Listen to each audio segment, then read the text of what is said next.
Selamat pagi Smart Listener, selamat menikmati hari Jumat Anda. Dan kembali kami hadir untuk menyapa dan juga menemani aktivitas pagi Anda dalam program Smart Happiness. Saya Tasya Rustama akan temani Smart Listeners di kesempatan kali ini. Kita akan membahas topik yang kita bahas di minggu lalu, yaitu oleh-oleh dari Brisbane Part 2. Bersama dengan motivator nasional Leadership and Happiness, Pak Arfan Pradiansyah. Selamat pagi Pak Arfan. Alhamdulillah baik. Pak Arfan, gimana kabarnya? Luar biasa bahagia, as always ya Pak. Oke, di pagi hari ini kita bahas sebuah topik yang ini sebelumnya karena waktunya nggak cukup gitu ya. Karena banyak hal yang bisa dieksplor, banyak hal yang bisa diceritakan oleh Pak Arfan sebagai oleh-oleh dari Brisbane kemarin. Dan ini sudah masuk di part yang kedua. Tapi sebelum kita bahas itu Pak Arfan, saya izin mungkin kita bahas dulu lagu yang tadi diputarkan sebagai pembuka Smart Happiness di pagi hari ini. Lagu apa itu Pak Arfan? Silakan.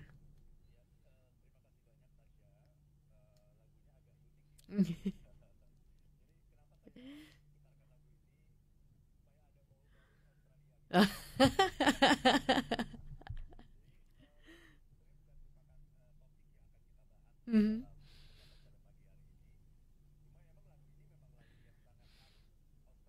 Mhm.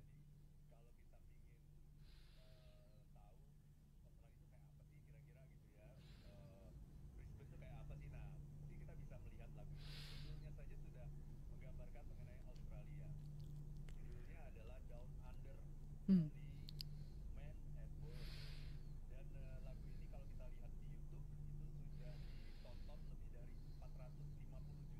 Wah.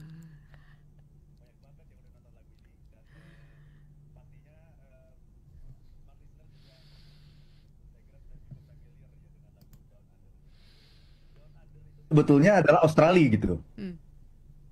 Sebuah slang ya untuk menyebut Australia. Jadi Australia itu kan letaknya di dalam peta dunia itu kan di bawah Ya. gitu. Jadi down under makanya namanya. Nah, lagu ini menceritakan perjalanan seorang pria Australia berkeliling dunia sambil menggambarkan keunikan, kebanggaan dan kekhasan budaya Australia. Mulai dari makanannya, bahasa slangnya, hingga gaya hidup santai mereka gitu. Ya, nah, mari kita coba lihat beberapa syair lirik yang disampaikan oleh lagu ini.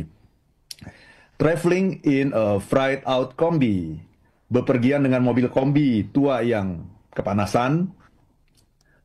On a happy trail head full of zombie, di jalur para hippie, kepalanya penuh dengan zat halusinogen. I met a strange lady, she made me nervous. She took me in and gave me breakfast. Aku bertemu dengan seorang wanita yang aneh. Dia membuatku gugup dan dia mengajakku masuk dan memberiku sarapan. And she said, "Do you come from a land down under?" Nah ini, jadi dia bertanya, apakah kamu berasal dari negeri yang di bawah itu tuh? Nah itu namanya Australia kan. Where women glow and men plunder. Tempat di mana wanita bersinar dan pria suka menjarah. Can you hear? Can you hear the thunder? Kamu dengar nggak? Kamu suka dengar nggak itu guntur itu? You better run, you better take cover. Kamu sebaiknya lari, kamu sebaiknya segera berlindung. Buying bread from a man in Brussels. Membeli roti dari seorang pria di Brussels, ya di Belgia. He was 6'4" and full of muscle. Dia setinggi 6 kaki 4 dan penuh otot. I said, "Do you speak my language?" Ya, aku berbicara, bertanya, apakah kamu berbicara dengan bahasaku? He just smiled and gave me a Vegemite sandwich. Dia hanya tersenyum dan memberiku sandwich Vegemite, gitu ya. Kemudian, and he said, "I come from a land down under." Dan dia berkata, aku berasal dari negeri di bawah sana. Where beer does flow and men shunder. Tempat bir mengalir dan pria muntah gitu karena mabuk. Can you hear? Can you hear the thunder? Kamu dengar nggak itu? Kamu dengar nggak itu guntur itu? You better run, you better take cover. Lebih baik kamu lari, lebih baik kamu berlindung. Nah, kira-kira begitulah. Terus dia nanti pergi lagi tuh dari Brussels, dia pergi ke Bombay itu di India.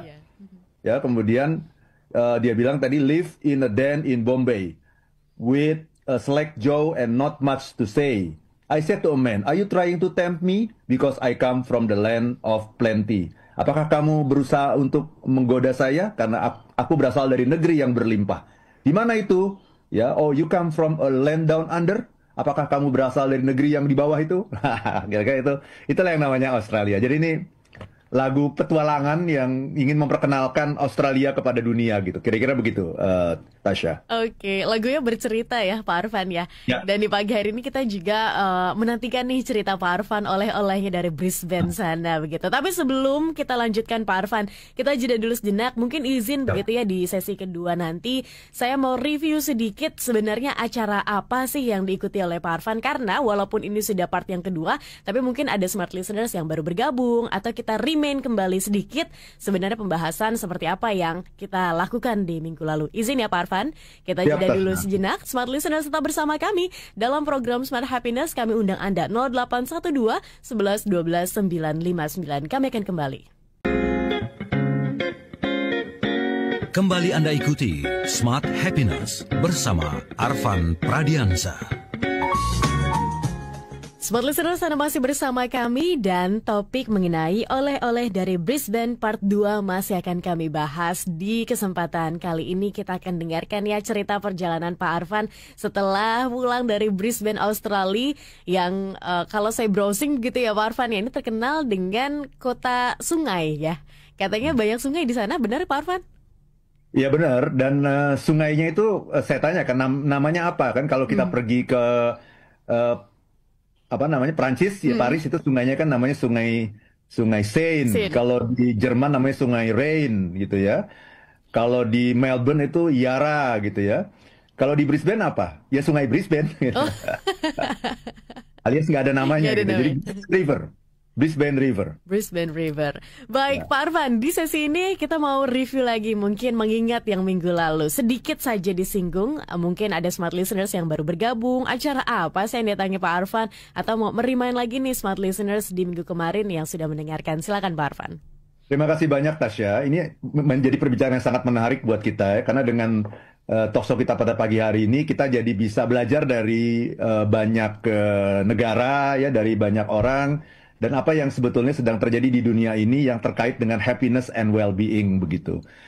Jadi 2 minggu lalu itu saya menghadiri sebuah acara tahunan sebetulnya, 2 tahun sekali ya, yang dilakukan oleh International Positive Psychology Association atau Asosiasi Psikologi Positif Internasional, di mana saya menjadi anggotanya gitu. Dan saya juga kan adalah praktisi ya di bidang psikologi positif gitu. Jadi ini nama acaranya adalah World Congress on Positive Psychology, Kongres Dunia mengenai psikologi positif. Ya, yang intinya psikologi positif itu berfokus pada bagaimana membuat setiap manusia itu bahagia, gitu ya, bisa mengekspresikan dirinya, bisa berkontribusi, bisa memaksimalkan potensinya. Jadi sebetulnya inti dari kongres ini adalah bagaimana kita bisa mencapai yang namanya happiness and well-being gitu. Ya. Dan ini diikuti oleh lebih dari 50 negara, pesertanya juga lebih dari 1.000 orang yang ada di sana. Dan kenapa namanya psikologi positif itu juga sudah kita bahas ya minggu yang lalu ya. Kata-kata positif itu penting begitu, karena selama ini psikologi itu mendapatkan stigma gitu ya. Ilmu psikologi itu mendapatkan stigma seolah-olah psikologi itu hanya untuk orang-orang yang mengalami gangguan mental. Orang-orang yang sedang stres, orang-orang yang sedang depresi gitu ya, mau bunuh diri, mengalami kelainan seksual misalnya gitu. Itu yang membutuhkan psikologi. Seolah-olah psikologi itu hanya untuk disorder gitu ya. Jadi membawa orang sebetulnya dari negatif menjadi 0 gitu. Tapi ketika kita sudah mengatakan saya baik-baik saja, itu sebetulnya belum tentu berarti itu positif. Jangan-jangan ketika Anda mengatakan, oh saya baik-baik aja kok, saya nggak ada masalah apapun kok, nggak ada stres, nggak ada masalah-masalah kejiwaan. Jangan-jangan itu bukan berarti positif, tapi itu baru 0 namanya gitu. Jadi kalau dalam kesehatan itu, ilmu kesehatan kan orang itu dibagi 2 ya. Yang pertama adalah orang sakit, yang kedua adalah orang sehat. Kalau kamu nggak sakit ya berarti kamu sehat gitu kan. Jadi cuman sehat atau sakit. Dalam psikologi positif orang itu dibagi menjadi 3. Yang pertama adalah orang sakit, ya. Yang kedua adalah orang yang tidak sakit, gitu. Yang merasa baik-baik saja. Tapi merasa baik-baik saja itu nilainya baru 0 sebetulnya, gitu. Kalau psikologi positif itu namanya juga positif, nilainya harus positif. Karena itu, orang itu tidak boleh hanya merasa baik-baik saja, tapi dia harus bisa tumbuh dan berkembang, gitu. Istilahnya kalau dalam psikologi positif itu, growing, thriving, dan flourishing. Nah, itu sudah kita bahas minggu yang lalu ya. Jadi, kalau growing itu cuma tumbuh, berproses, dia mengalami kesulitan, dia harus keluar dari ketidaknyamanan, dia akan menjadi orang yang lebih besar, itu namanya growing. Tapi bukan hanya itu, yang diinginkan oleh psikologi positif adalah selain growing juga thriving. Apa itu thriving? Hidup dengan energi penuh. Dia bisa punya kekuatan yang luar biasa dari dalam. Dia bisa punya ketahanan mental, resilience gitu. Itu namanya thriving. Tetapi bukan hanya thriving, yang diinginkan oleh psikologi positif adalah manusia menjadi manusia yang sehebat-hebatnya, sekeren-kerennya, sekompeten-kompetennya, semulia-mulianya gitu, menjadi yang namanya insan kamil. Itu bahasa saya. Kalau dalam psikologi positif, dalam happiness, itulah yang disebut dengan flourishing. Apa itu flourishing? Di mana manusia itu bukan hanya growing dan thriving, tapi dia tumbuh mencapai kondisi yang optimal gitu. Yang seseorang yang kemudian merasa hidupnya itu bermakna, hidupnya itu utuh, hidupnya itu penuh, hidupnya itu bahagia, penuh syukur gitu. Nah, itu namanya flourishing. Jadi yang diinginkan dari acara-acara semacam ini adalah bagaimana kita bisa membuat diri kita menjadi manusia seutuhnya gitu. Dalam pengertian apa? Growing, thriving, flourishing. Dan itulah yang kemudian nanti bisa kita sebarluaskan gitu kepada lingkungan terdekat kita, baik di rumah maupun di tempat kerja. Bagaimana kita bisa membuat lingkungan kita itu menjadi lingkungan orang-orang yang bertumbuh gitu. Jadi bahagia itu, yang namanya happiness itu bukan semata-mata positive emotion ya. Bukan semata-mata emosi positif yang namanya happiness itu. Tetapi happiness itu baru bisa dicapai ketika orang itu growing, thriving, flourishing gitu. Tumbuh menjadi sebaik-baiknya manusia, sekeren-kerennya manusia. Itulah yang kalau istilah saya itu insan kamil itu. Itu Tasya. Baik, bukan cuma menyembuhkan begitu ya Pak Arfan, tapi mengoptimalkan apa yang ada di diri kita, begitu kan ya? Exactly, itu dia, mengoptimalkan, membuat kita menjadi bertumbuh dan bisa berkontribusi kepada lingkungan dengan kemampuan yang optimal begitu.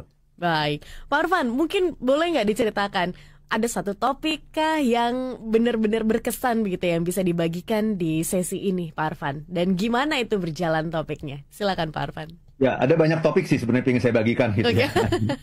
Kalau kemarin kan sudah secara umum ya, apa sih sebenarnya maksudnya apa, siapa yang datang, acaranya kayak apa. Hari ini saya ingin berbagi mengenai banyak topik gitu. Nah kemarin tuh saya sudah cerita sedikit ya mengenai ada satu topik yang sangat menarik ya, yang mungkin nanti saya juga akan bikin di Indonesia juga tuh. Ya, topiknya itu adalah mengenai apa namanya? Sebetulnya topiknya sih biasa-biasa aja ya, mengenai the harmonious of relationship.